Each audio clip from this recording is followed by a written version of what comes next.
Hagia Asher Hagia ఉన్నవాడను అనువాడను అని దేవుడు ఈ యొక్క ఆగస్టు మాసంలో తను తాను మనకు బయలుపరుచుకుంటున్నాడు.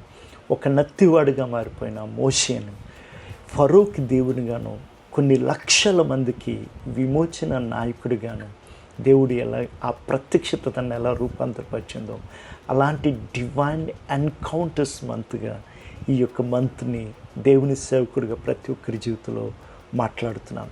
ఈరోజు ఒక ప్రత్యేకమైన దీవెనతో ఈ నెలను ప్రారంభించాల్సింది కోరుతున్నాను. ఆయనే ఉన్నవాడను అనేవాడను, ఆల్ సఫిషియెంట్ గాడ్.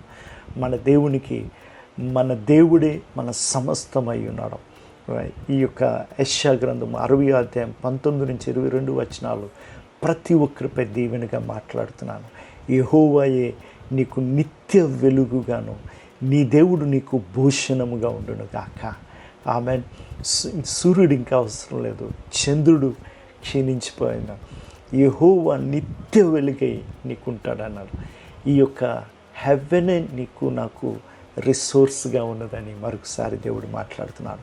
నన్ను నేను మహిమపరుచుకున్నట్లు నేను నాటిన కొమ్మగాను నేను చేసిన పనిగాను ఉండి దేశమును శాశ్వతముగా స్వతంత్రించుకుందరు. అలాంటి దీవెన దేవుని సేవకునిగా ప్రతి ఒక్కరిపై మాట్లాడుతున్నాను. God bless you. Blessed month. Amen.